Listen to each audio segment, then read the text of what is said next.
الحمد لله نحمده ونستعينه ونستغفره ونؤمن به ونتوكل عليه ونعوذ بالله من شرور أنفسنا ومن سيئات أعمالنا من يهده الله فلا مضل له ومن يضلل فلا هادي له ونشهد أن لا إله إلا الله وحده لا شريك له ونشهد أن محمدا عبده ورسوله أما بعد قال الله تبارك وتعالى في القرآن المجيد والفرقان الحميد أعوذ بالله من الشيطان الرجيم بسم الله الرحمن الرحيم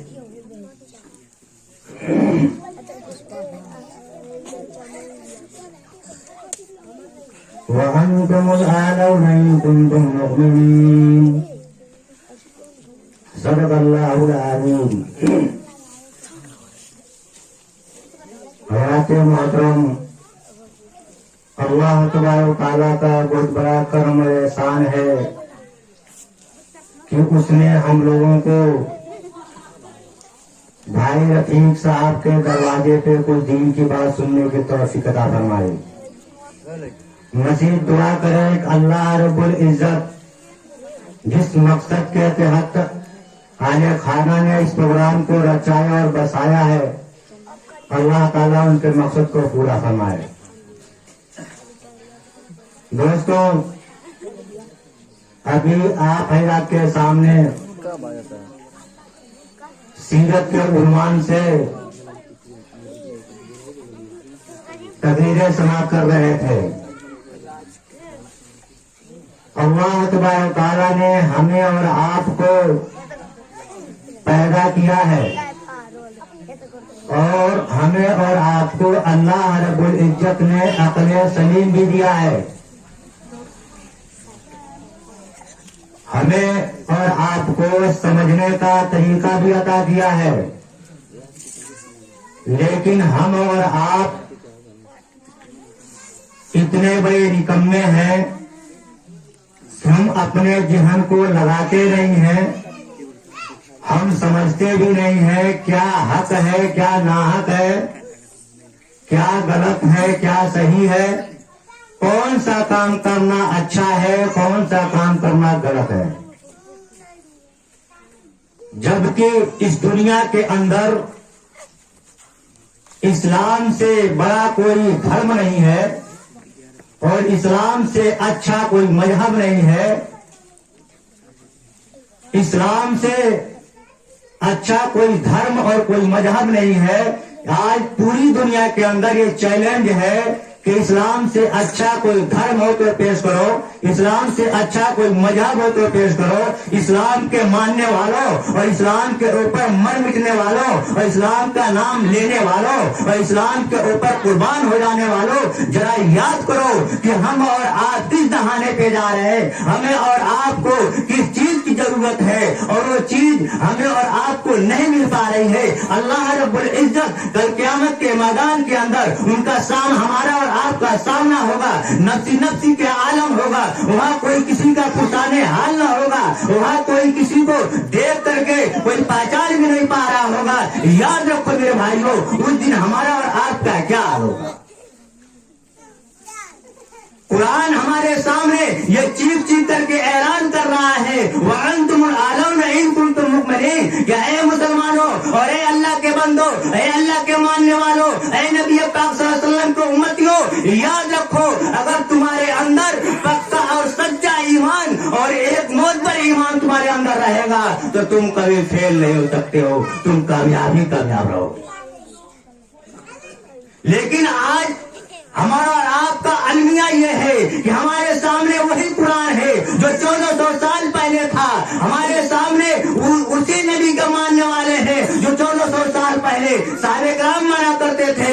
ہم حدیث پہ وہی عمل کرتے ہیں جو 1400 سال پہلے حدیثوں پہ صحابہ کرام عمل کیا کرتے تھے لیکن وہ کامیاب تھے. اور آج ہم کیا ہو رہے ہیں, ہر میدان کے اندر ناکام ہے. کبھی آپ نے اور ہم نے کبھی یہ غور کیا کہ ناکامی کی کیا صورت ہے، ناکامی کا کیا ثمرہ ہے، ناکامی ہمیں کیوں مل رہی ہے؟ ہمیں اور آپ کو کبھی اس کے اوپر وچار اور سوچنے کا موقع ہی نہیں ملا۔ میرے بھائیوں، کل 313 تھے اور 1000 کے مقابل میں کھڑے تھے، 1000 کے مقابل میں کھڑے تھے۔ کیوں؟ ان کا یقین یہ تھا کہ تعداد سے کچھ ہونے والا نہیں ہے، اگر ہونے والا ہے تو اللہ کی ذات سے ہونے والا ہے۔ اور آج ہمارا اور آپ کا یقین بنا کہ ہمیں تعداد ہی سے سب کچھ ہوگا۔ ہمیں یہ یقین ہے کہ ہمارے پاس پیسے ہیں تو سب کچھ ہے، پیسے نہیں ہے تو کچھ بھی نہیں ہے۔ ان کے پاس کیا تھا؟ پیسہ کچھ نہیں، ہم سے پیسہ ہے، پیسے تو ہم نہیں ہیں۔ میرے بھائیوں، ہمیں اور آپ کو سوچنا پڑے گا، ہمیں اور آپ کو قرآن حدیث کی روشنی پہ آنا پڑے گا، ہمیں قرآن پہ عمل کرنا ہوگا، حدیث پہ عمل کرنا ہوگا، تب جا کر ہم کامیابی کے چڑھانے پہ پہنچ پائیں گے۔ میرے بھائیوں، اس کی وجہ جانتے ہیں، ہم اور آپ جو ایک خاندانی مسلمان بن کر رہ چکے ہیں۔ ہم مسلمانوں کے گھر میں پیدا ہوئے، ہمارے باپ دادا نے نام رکھا احمد، محمد، نام ہمارے باپ دادا نے رکھا، بس نام کے مسلمان رہ چکے ہیں، کام کچھ بھی نہیں۔ اگر کام ہوتا اور ہمارے اندر قرآن کی محبت ہوتی، دعوے تو سب لوگ کرتے ہیں، ہم قرآن پہ عمل کرتے ہیں، ہم حدیث پہ عمل کرتے ہیں، ہم نبی کی امت ہے، نبی پہ جان نثار کرنے والے ہیں، نبی کے نام پہ قربان کرنے والے ہیں، ہم اپنے آل اولاد کو قربان کر دیں گے، ہم اپنے جان و مال کو قربان کر دیں گے، لیکن یاد رکھو میرے بھائیوں، جب عمل کا نمبر آتا ہے تو ہم فیل نظر آتے ہیں، ہم فیل نظر آتے ہیں۔ اللہ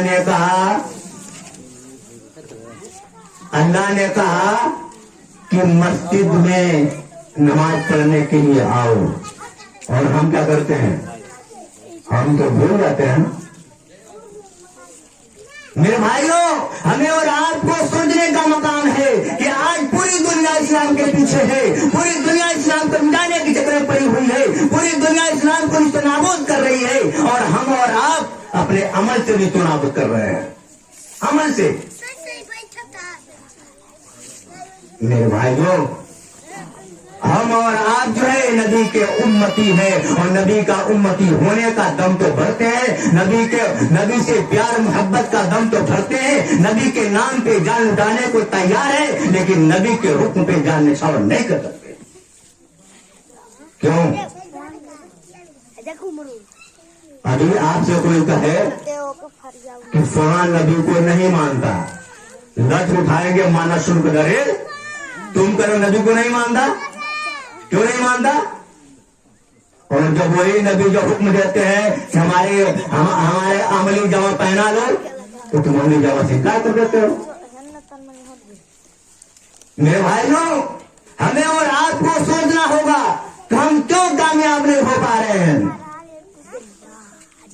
اللہ نے کہا، آقا نامدار تاجر مدینہ احمد مصطفیٰ صلی اللہ علیہ وسلم نے ارشاد فرمایا، قرۃ عینی فی الصلاۃ، نماز میری آنکھوں کی ٹھنڈک ہے، نماز میری آنکھوں کی ٹھنڈک ہے۔ اب آپ ذرا غور کریں، نماز کو چھوڑ کر کے آقا علیہ الصلوۃ والتسلیم کو ٹھنڈا پہنچاتے ہیں، گرم پہنچاتے ہیں؟ آپ خود اپنے سینوں پر ہاتھ رکھ کر سوچتے ہیں، کیا پہنچاتے ہیں؟ میرے بھائیوں، ہم اور آپ جو ہے وہ لوگ تھے کہ ایمان کے لیے، ایمان کو بچانے کے لیے اپنے آپ کو قربانیاں پیش کیا کرتے تھے، اپنے بچوں کو قربان کیا کرتے تھے، اپنی بیویوں کو قربان کر دیا کرتے تھے، اپنے بیٹوں کو قربان کیا کرتے تھے، یہاں تک کہ اپنی جان و مال کو قربان کر دیا کرتے تھے، لیکن ان کے اندر فکر یہ تھی ہمارے اندر سے ایمان نہ جا رہے، ایمان نہ جا رہے۔ میرے بھائیوں، ایمان ایک ایسی دولت ہے کہ اس کا کوئی پوری دنیا کے اندر کوئی مثال قائم نہیں ہے۔ نہ دولت اس کے کام آئیں گے، نہ مال کام آئیں گے، کچھ بھی نہیں اگر ایمان ہے۔ اور ایمان تو بہت لوگ کہتے ہیں ایمان تو ہمارا رویہ ہے، ایمان تو ہمارے اندر ہے. وہ کیسا ایمان ہے جو آپ کو صحیح راستے پہ نہ لا سکے؟ وہ کیسا ایمان ہے جو آپ کو غلط راستے پہ چل کر کے غلط راستے پہ چلتے ہوئے آپ غلطی کو روک نہ سکے؟ وہ کیسا ایمان ہے جو آقا صلی اللہ علیہ وسلم کے فرمان کے مطابق نہ چلا سکے؟ وہ کیسا ایمان ہے جو قرآن کے اوپر نہ چلا سکے؟ وہ کیسا ایمان ہے جو مسجد تک نہ لے جا سکے؟ وہ کیسا ایمان ہے ایک بھائی دوسرے بھائی سے ملا نہ سکے؟ وہ کیسا ایمان ہے ایک بھائی کے دوسرے بھائی کے دل میں بغض پیدا کر رہا ہے؟ وہ کیسا ایمان ہے میرے بھائیوں؟ اس لیے ہمارے اندر ایمان کی کمی ہے. اپنے ایمان بنانے کی ضرورت ہے. اپنے ایمان کو مضبوط کرنے کی ضرورت ہے. ہم اپنے ایمان کو اس قدر مضبوط کریں کہ جو کچھ بھی ہوگا اللہ کی اجازت سے ہوگا. اللہ کے علاوہ سے کسی سے کچھ ہونے والا نہیں. اسی بات کے اوپر اپنی بات کو ختم کرتا ہوں. واقعی الحمدللہ رب العالمین.